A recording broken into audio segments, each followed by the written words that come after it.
Well,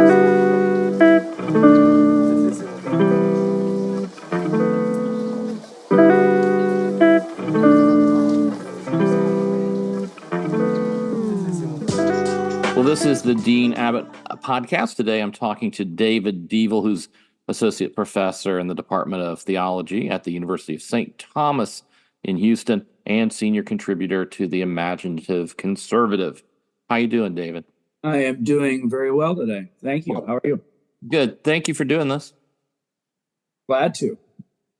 We are Twitter mutuals. Essentially, this podcast so far is essentially me talking to Twitter mutuals with the attended audience of other Twitter mutuals.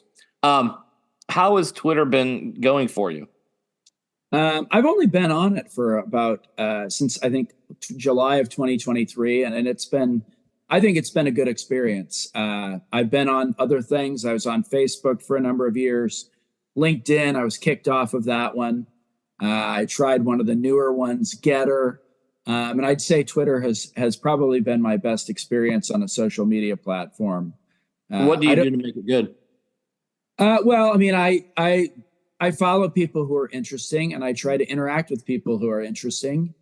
And although one of my jobs is as a political writer, I don't do all politics, although it might seem like it, as we get up close to the election. But I like jokes, and I like literature, and I like theology, and I like to do a lot of those things. So for me, that's in part what makes your experience good, is that you don't get sort of sucked up into only one thing. And as long as you don't do that, I think, and you also take it lightly. I know we've exchanged, comments about how do you deal with people who are crazy on a social media platform.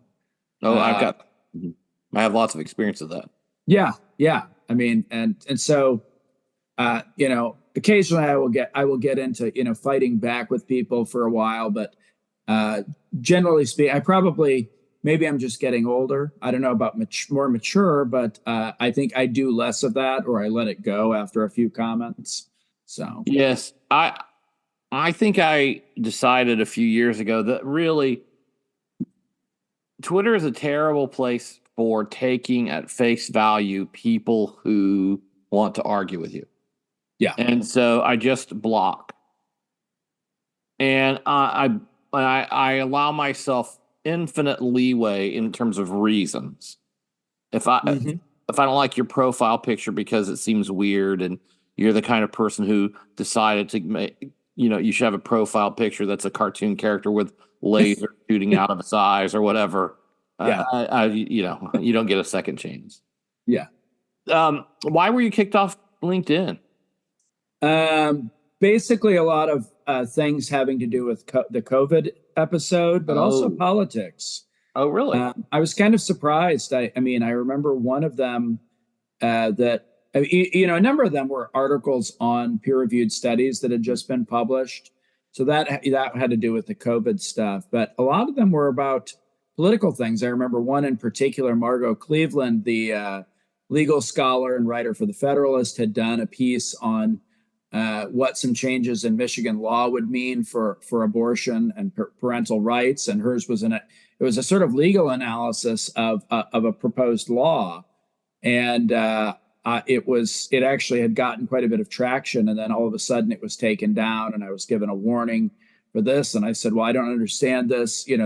At various times they tried different strategies of dealing with moderation. And for a while you could make your case. And I said, well, look, she's saying that this is how the law reads, and offering different ways in which it will be interpreted and used. And so I don't see how you can falsify that until afterwards. How can you, they said, well, we can't verify, we're not going to allow to be up there. And I highly doubt that. But in any case, Reed Hastings, who's a big Democratic donor and bundler, I think wanted them to sort of keep a heavy hand. My impression is that they still do. Another Twitter mutual, Father John Noggle, said today that he was kicked off of LinkedIn for the same reasons. So amazing. So it's kind of crazy. when you look back at all of that COVID hysteria, you see how silly it proves to have been in retrospect, right? Yeah. The sort of trivia over which people in power were willing to bring these draconian consequences on anyone who disagreed with them, and now it's essentially forgotten, almost on both sides. Now, if you look at it, it has been amazing to me that we're just shy of the 2024 election, and the fact that the country was basically stalled for 2 years has almost not been mentioned at all. Right. It's incredible. Yeah. I mean, look, I've been an open supporter of Trump in this election, but what many people who do support him say is that he allowed things to get out of hand. At the time, however, it seemed as if he was charting a middle course in terms of allowing the states to do what the states judged best. But of course, if you lived in a state like Minnesota, as I did at the time, where we had an official state-run snitch line, and the governor could theoretically, I don't know how many of these he gave out, but it was certainly there were a couple of them. He'd give up $1,000 fines or 90-day jail sentences to people who violated certain of these dictatorial commands. I mean, it seemed crazy. So I think part of the reason why people don't want to talk about it is that the one side doesn't want you to remember, and even President Trump, I think, and has probably been convinced too. He was very proud of the getting that vaccine stuff all approved very quickly. But I think many people have now sort of said, you really shouldn't brag about that. But as you say, it does lead to a certain odd situation in which a lot of people just don't want to talk about that, and yet it does seem like a gap. And I tend to measure things by by that time period. Was that before COVID or after COVID? So, and then you kind of have to add in a couple of years, because otherwise you kind of blank them out. Right. So you are associate professor in the Department of Theology, University of St. Thomas. When did you know you wanted to be a theologian? I think I've always had a theological bone in my body. My dad was at least a wannabe pastor. He went to Moody Bible Institute and did some preaching and tried out for some pastorates in various kinds of churches, mostly in the Free Church Baptist type traditions. But he didn't end up doing that. But I was always fascinated by these things. And I was, even as a teenager, I was very interested in these topics, reading particularly C.S. Lewis and his sort of lay theological essays. He led me to a whole bunch of other writers. But I didn't actually major in theology as an undergraduate. I studied philosophy and literature. And I only came to the idea of studying theology at the graduate level sort of gradually as I entered the Catholic Church about a year after I graduated from Calvin College, now university. And I thought, well, I'm thinking about all this theological stuff. I might as well go to graduate school for it, because at the time studying literature seemed crazy. The 90s was the sort of the high peak of the crazy deconstruction and the breakdown of these English departments. And I thought, well, theology might be a little healthier. As it turns out, there was a lot of craziness in theology too. But, imagine that, right? Mm-hmm. Where did you do your theological study? I went to Fordham University in the Bronx, and part of the reasoning for that was that it was a good school with some very good people there, although clearly not the majority. But Avery Dulles, who was the very famous theologian, he was the son of John Foster Dulles, Eisenhower's Secretary of State. Avery had become a Catholic and then a Jesuit after World War II. And then he was still teaching there. There were very good patristic scholar who's since retired, Joseph Lienhard, who did Augustine and the Cappadocian Fathers, and there were some other scholars who were doing historical questions. And so, as with many decisions in life, it actually didn't come about through an intricate, explicit theoretical problem, but I had been accepted to several schools, but they didn't have money for me. Then in the fall of 1997, I got a call from the chair of the Fordham Theology Department, said, somebody's quitting the program. I can give you a tuition scholarship. You can start in January. So I thought I'd been, substitute teaching and doing various odd jobs in Michigan and trying to figure out where to go. And I thought, sure, I'll just go sight unseen. And so I showed up there, and I met a wonderful group of other graduate students in philosophy and theology. And indeed, I met my wife, who was a philosophy graduate student. So I see. And do you have a specialty in theology? Not really. I did historical theology because in most schools, biblical theologians tended to be a little crazy. Systematic seemed to be even crazier, and historical seemed to be at least a little bit grounded. And so I was always just interested in the whole tradition of theological reflection. And so I'd say probably the best I can do is to say that, sort of modern theological questions. And then, of course, what I did my dissertation on, John Henry Newman, in terms of straight theology. So. And you went from Calvin into the Catholic Church. How did that happen? Were you a Calvinist when you were 18? Did you go a Calvinist and left as a Catholic? Yes, that's right. That's quite a journey. Yeah, I mean, it's interesting because of the hostility that is found between Calvinists and Catholics, kind of coming from both sides. But when I went to Calvin, I was pretty convinced Calvinist, and I was a member of the denomination that runs Calvin, the Christian Reformed Church. Right. But I was also very interested in a lot of questions that had to do with the nature of biblical authority and tradition and these sorts of things, many of which had been raised in me by that reading of C.S. Lewis, and then people like Dorothy Sayers and Chesterton and all the rest, even when I was a teenager. And so I kind of came to it in sort of a gradual fashion, but there were a number of moments.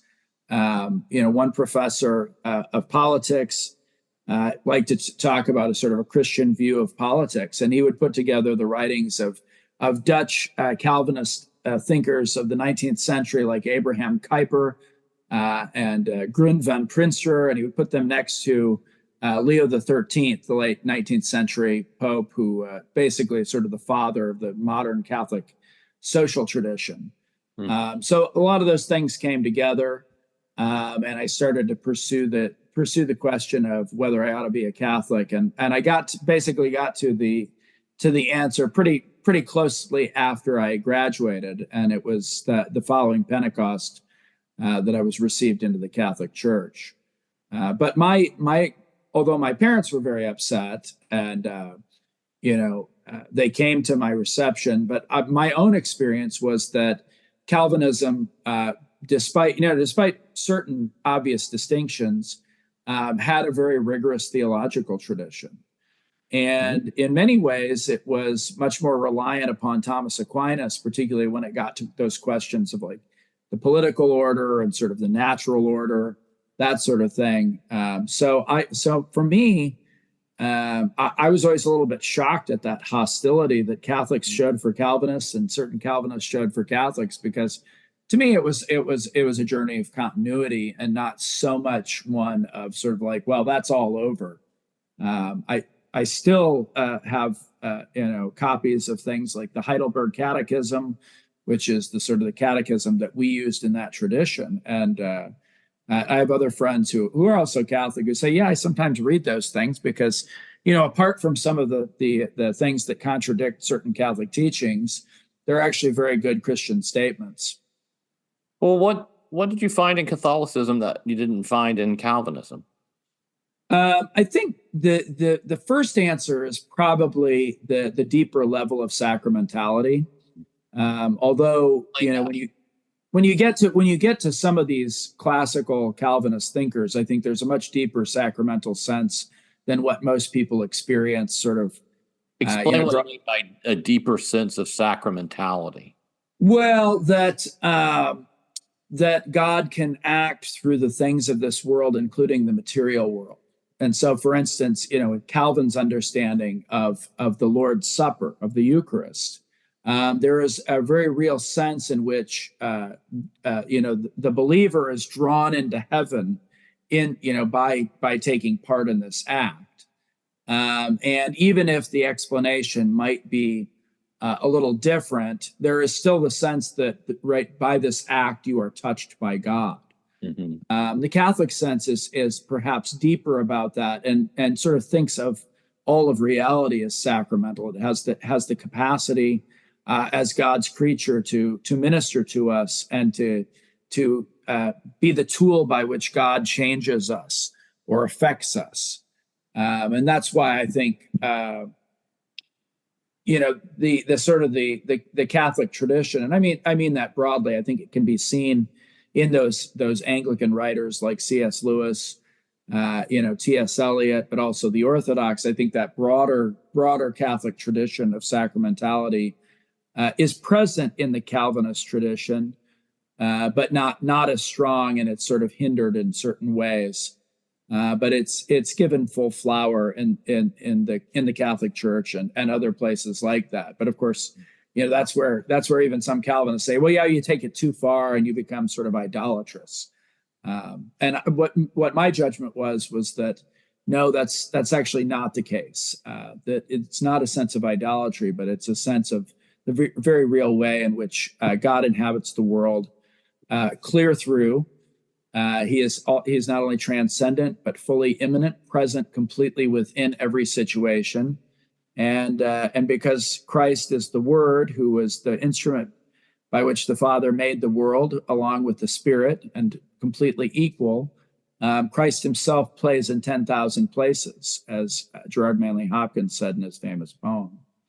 So that was the first big thing. And I think the second big thing was then getting to that question of the relationship of biblical authority and church authority and the notion of a tradition. And from my perspective, the Calvinist tradition was a tradition. It was a way of looking at the Bible. The defense that I would have given as a Calvinist is that, if you read the Bible, this is the way to understand it. But at the same time, I judged that that there are other ways of reading the Bible, and they are dependent upon certain assumptions, certain principles. And my view was that the Catholic tradition was a bigger tradition, and it was more capacious. That it had taken more fully what the Spirit was to give, and made it more possible to read the Bible in an even bigger way. So those were kind of the two big, that sacramentality, and then the question of authority, broadly speaking, and the nature of revelation were the two real big issues for me. Have you followed the development of anything that's going on with the Reformed world online, as it has, as certain sections of it have moved? Yeah. In a particular direction, whether you want to call that Christian nationalism or whatever you want to call it, you get to the point. How do I say this? Obviously, culturally, we are in a time of huge shifts in the Overton window, in the in the kind of the social limits of what's acceptable to say. And you find among online Calvinistically oriented people an attempt to push that quite far. Have you followed any of that? Yeah. What have you noticed?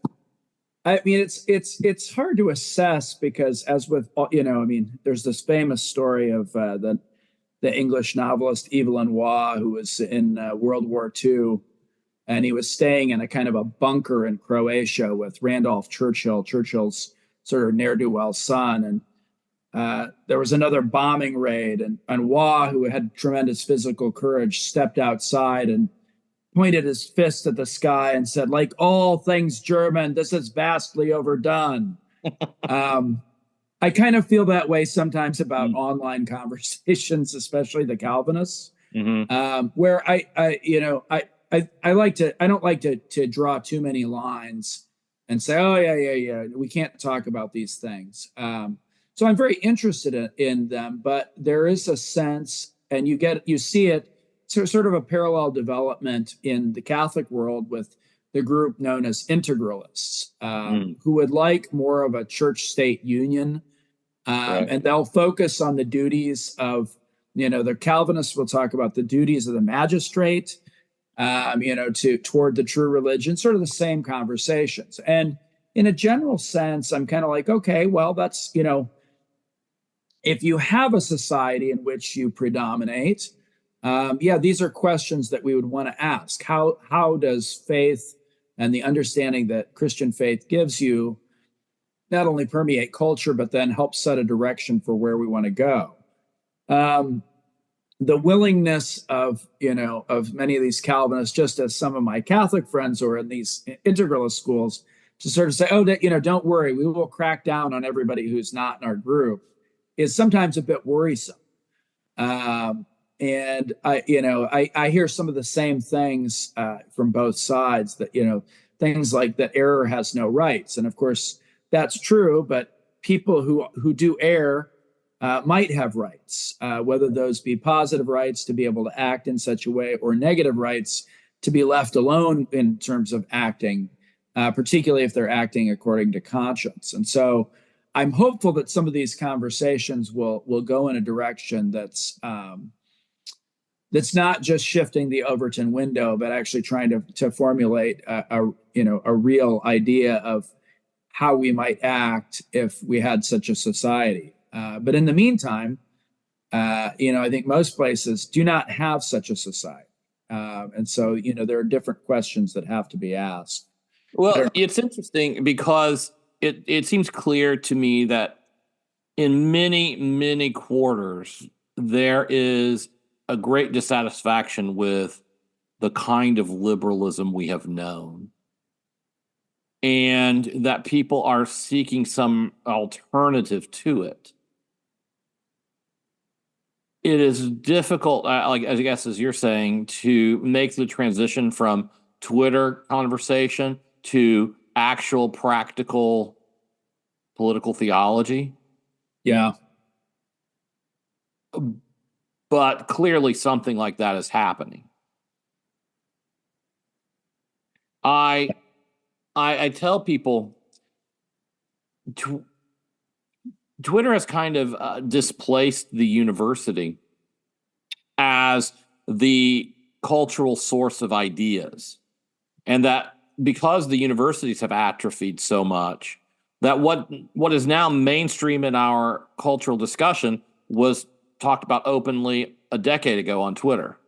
And it is, I think, worrisome when you start to see the excesses that some people in those corners go to, because I wouldn't want to live in a society like that.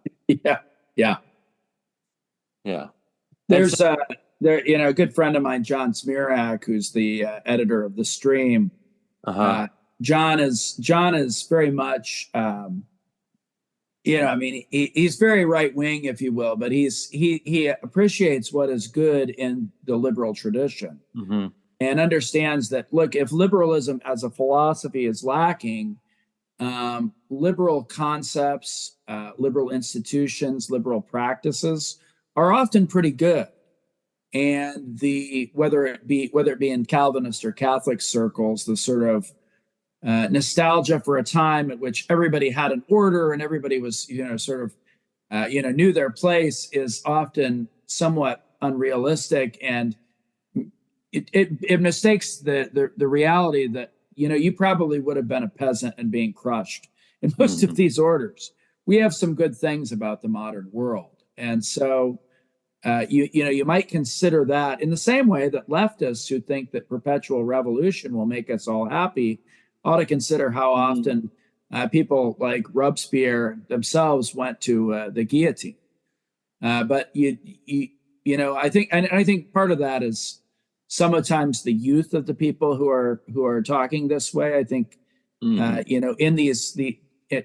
both Catholic and Calvinist circles that are very interested in this, many of these people are younger.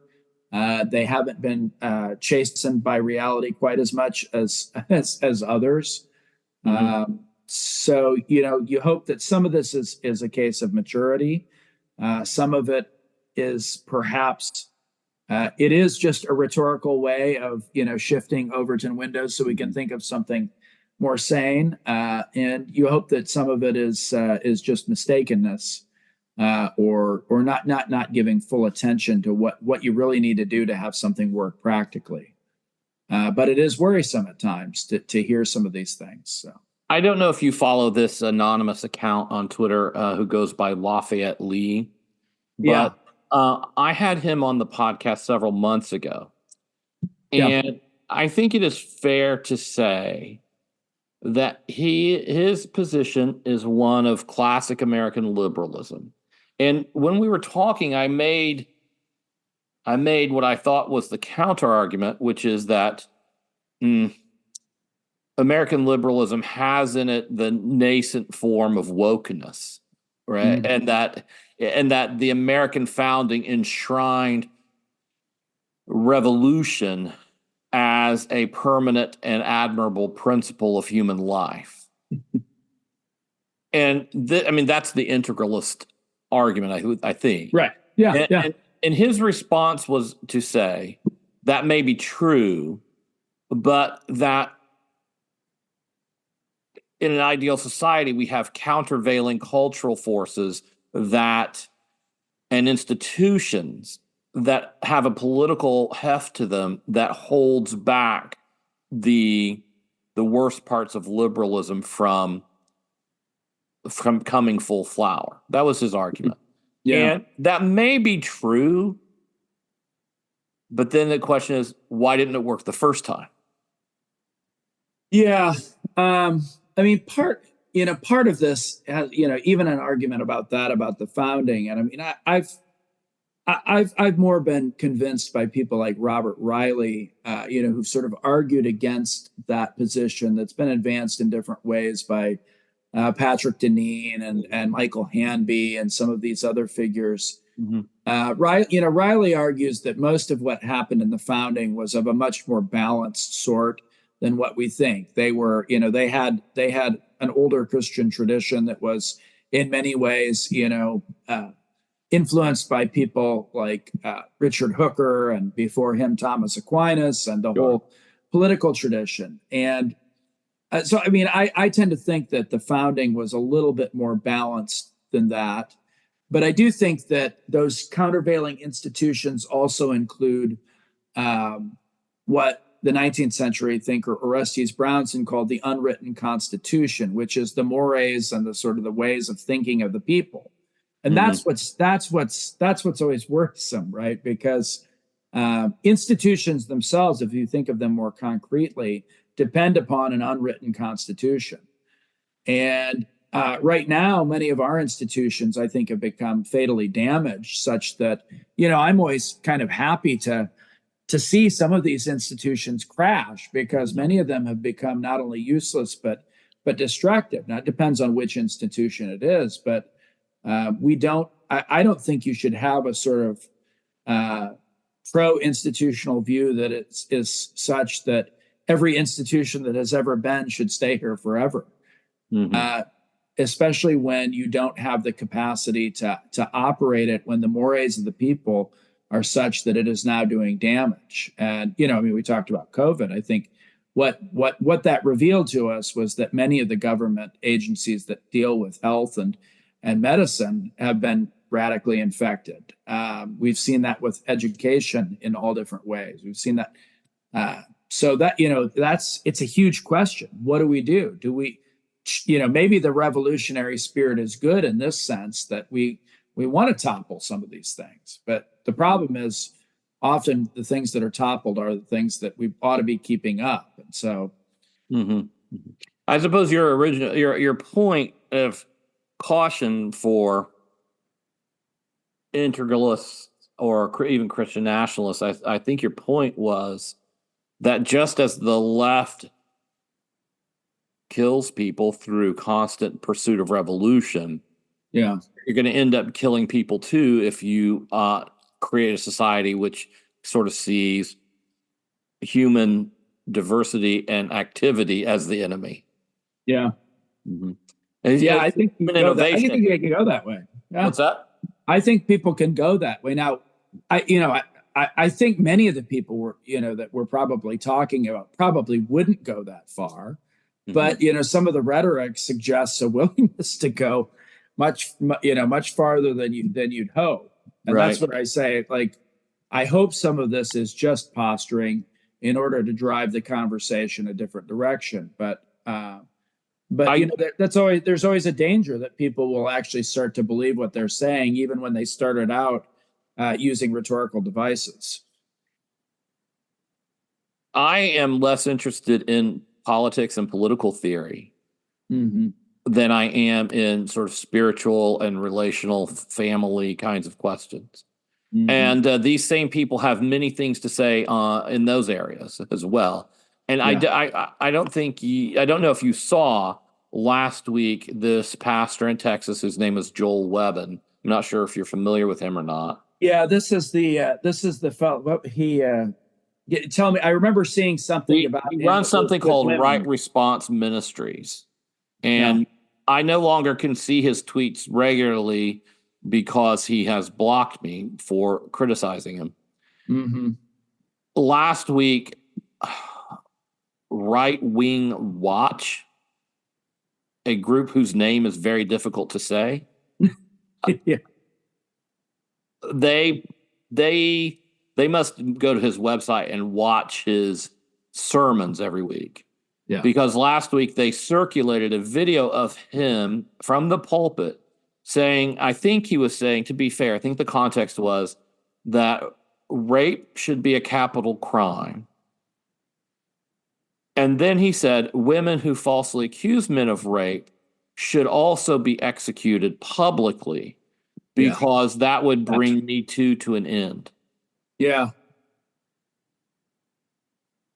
I'm almost certain that it is not the position of the Catholic Church that women who lie should be publicly executed. No, I mean, in fact, the debate over the last 40 years has been the question of whether anybody should be executed. But certainly that's not usually a capital crime. But again, this is, I do remember this now that you said this. I've seen him before, but I don't know much about him. But it seems to me that is this a rhetorical claim? Or, I mean, do you really believe that? I mean, I certainly think that, lying about these things should be dealt with in a serious manner. And one who intentionally lies about it should be prosecuted. But I don't even think all rapists should be executed. Certainly not setting out a rule that somebody who lies about it should be.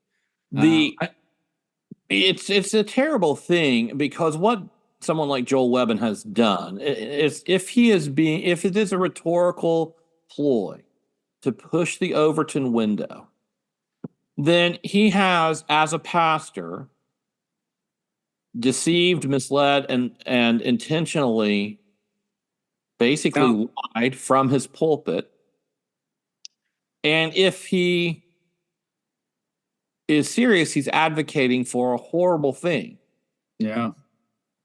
And I'm sure you've seen enough of the discussion to know that the view of family, and particularly women's role in the family among these people, is so extraordinarily rigid and virulently.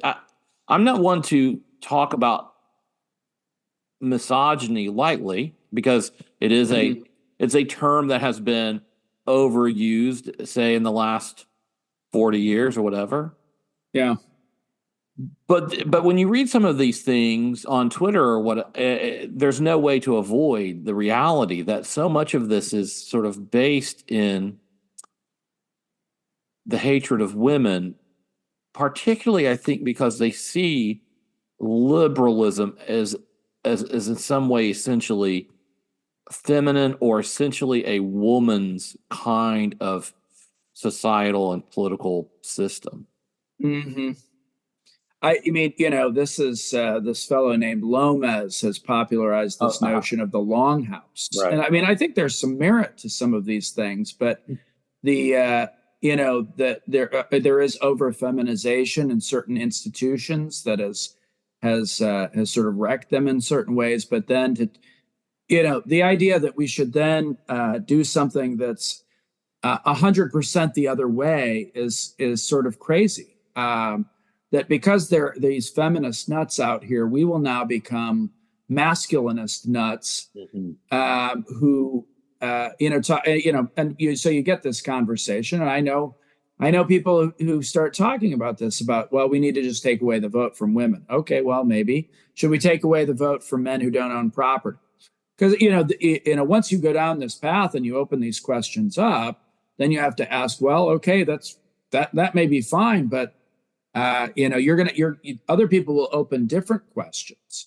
But the more bothersome ones are the ones in which the misogyny that you've identified comes out, and you see this like, well, I don't want a wife who is educated. Now, if all you mean by that is I don't want somebody to be warped by our modern university system, well, we shouldn't want anybody to be right.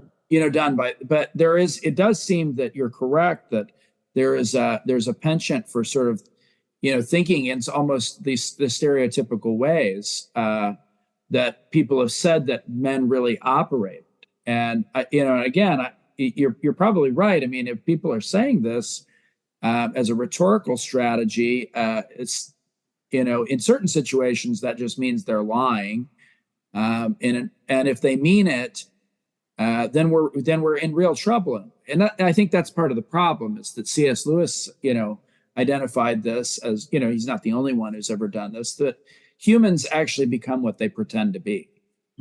And I think that's a real part of this problem, is that sort of online posturing or even in-person posturing, often you end up believing your own story.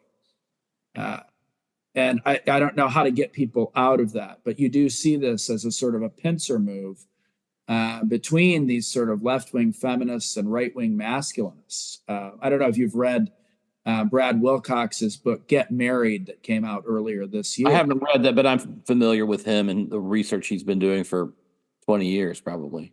Yeah, I mean, that's why he's writing a lot of this stuff, is because he's experienced this, that men have now kind of turned on these institutions like marriage, or in certain ways turned on women. And it's, he was sort of shocked because he did probably, I don't know how many years ago it was now, like 7 or 8, maybe 10 years. He did one of these PragerU videos on why men should get married. And it garnered the most hostility of any PragerU video ever. Wow. And it was because there were so many people out there, so many men who were saying, no, you shouldn't tell people to do that. It's a trap.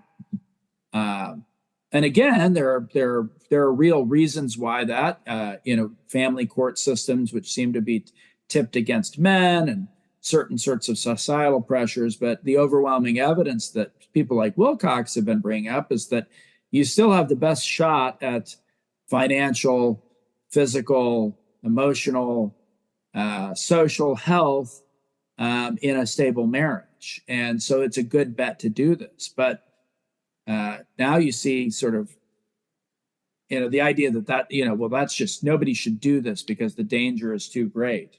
And I think, well, what's the alternative? Are you going to be a monk, or are you going to, play video games and watch porn? I mean, It doesn't seem to me that a lot of these guys are operating on any other real vision of how to live that gives them any hope. So that's where a lot of this seems to be going. It's sort of to bring us full circle. I think part of the problem is the democratization of media, because as you're saying, maybe from our perspective, a lot of these people are very young, but they can be very young and still very influential. Yeah. And I've noticed too that for a lot of them, there's just a hostility to people who might agree with them 80% of the way, Yeah. but who are older and, as you said, tempered by reality. And that also is concerning. So I guess my question is, what are your thoughts on the role of people who may be more right-leaning or however you want to describe them, but also tempered by reality? What role do they have in this, what seems to me to be almost a steamroller gathering energy? Yeah. Yeah, I mean, I think one of the this is always a need, but it's particularly a need in our time that those older people can actually share wisdom, and I think that has to be in person, because part of the problem with the online thing is that people are so interested in posturing that that they don't respond well if you connect with them, if you contradict them to their to their face, or to their profile face anyway. But they need to have the contact with people in real life so that when things do break down, and they will at some point, no matter how good they are, that they will have somebody who will be able to say, okay, you need to be okay. I mean, I was thinking about this very question today, just because somebody had posted on Twitter a thing about, here's Trump's beautiful granddaughter. I don't know which one it is, but beautiful young girl, very normal looking, and here is Doug Emhoff's daughter, who looks strange, and so therefore, haha. And my response was, I don't really like this, because the problem is, if you do get to a certain age, you realize that the world of Proverbs, if we can put it that way, is generally true. Yes, it's good to raise up children in the way they should go, and and oftentimes it'll work, but sometimes it doesn't work out for people. And so it's very easy to point out somebody's child who you think is off the track or weird, but I can do that lots of times for people who I think are much better Christians, much better parents than I am. And it's, there's a real danger. I mean, I was helping out with a kind of informal campaign here in Texas last year, and there was, that sort of approach that was brought up. And I said, I don't really want to be a part of any kind of attack on somebody's child, because I don't, well, as you say, people don't want to have you only go like 80% of the way. And I'm kind of like, well, yeah, but I don't think a parent who has a child who's gone off the deep end needs to publicly condemn them in order to be electable. And that seemed to be the way in which some of these conversations were going with some of these strategists. And I thought, I don't want to be a part of that, because it's very easy to pick, and I don't want to pick at anybody's family, to begin with, unless they're putting themselves forward. I have no problem with attacking Doug Emhoff or somebody like that, because he's put himself in the public spotlight. But for people who are not campaigning, I don't want to bring them out.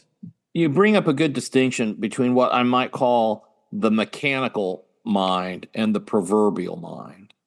And what it means to be more mature, maybe, is that your mind has become proverbial, and that you are able to understand reality as how things mostly go, but often do not.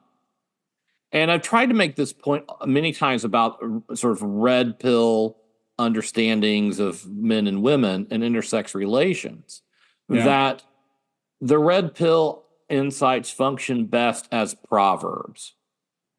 As a general rule, women are interested in men they can look up to, right? Or as opposed to, these are the hard and fast laws that control every interaction. And it's clear to me that part of the reason that so many of these people are looking for hard, fast rules for everything is, in fact, because they are in enormous pain and they're frightened and et cetera. And that at the bottom of a lot of that is liberalism, and their hostility to liberalism is, in fact, rooted in the pain that liberalism or neoliberalism has brought on them through the atomization of their communities, the attack on the family, the loss of all ideals, the mockery of ideals. And so I think my approach has always been to try to aim at that level, which is why I tend to talk more about matters of the heart, matters of spiritual matters, psychological matters, than I do about political ones, because I see all of these things as driven by the enormous pain that people have had visited upon them by the changes brought about in the last 30 years by neoliberalism. Yeah. Well, I mean, part of the reason I think that this is, and perhaps you didn't see it quite as much, in sort of the conservative circles, is that, as the country has gotten sort of weirdly, at least more publicly secular, and has gotten rid of all of these boundaries, both people on right and left are, in many cases, they are unchurched. They are kind of untutored in many of these proverbial understandings. And so they're at sea, and, as you suggest, they need something to kind of ground them. So they turn these sorts of rules into, crazy absolutes that, unless you are over 6 foot male who makes six figures and whatever, no woman will ever look at you. Right. And it breeds this, it's like, well, yeah, of course those guys are going to do better, but lots of guys, you don't understand. There are lots of women who are looking for men who would love to have a relationship with you, even if you're kind of pudgy or not as athletic or not, maybe you don't make $100,000, but if you're kind and if you are willing to care for her, you're going to do fine. But they've turned these sorts of rules into, as you say, they're mechanical rules, and then act as if they're real. I mean, we see this with all sorts of things. You hear about, there's age gap discourse, and there's, all of these different things. And I'm like, find the general rules and then try to be wise. But that I do think that is an aspect of modernity that, we favor, as you say, mechanical understandings, what sort of more classical thinkers thought about as ratio, that syllogistic logic and logic that is aimed at something rather than at what was known as intellectus or understanding, which is much more supple and much more holistic and even intuitive. But when you don't have something to build that kind of good understanding, you seize on these, life hack level mechanical understandings. But I think that's something that, community would help a lot with. Real human community, not just online community. It's interesting, as you were saying, as the country has become at least apparently less secular, it is also quickly becoming more fundamentalist. Yeah. Mm-hmm. Thank you. Well, we're about out of time. As we're talking now, it's October. Are you a baseball fan at all? A little bit. I mean, I since I lived in New York for 3.5 years, I even saw Joe DiMaggio in his last appearance at Joe DiMaggio Day at Yankee Stadium. I'm I've been happy at the way things have been going largely. So, Well, it's we need to wrap up because the pregame starts in just pretty soon. It's the World play Series. ball. What's that? Play ball. Right, right. And I got to say, I'm rooting against the Yankees. That's how it goes. That's how it goes. All right, Yeah. tell people where they can find you if they want to read some of the things you've written. Yeah. So theimaginative-conservative.org is where you can find a lot of my articles. I'm also a columnist at amac.com. And then you can find me on Twitter at David P. Deaval. So. All right. Thanks again for doing this. Thanks, Dean. All right. We'll talk soon. Sounds good.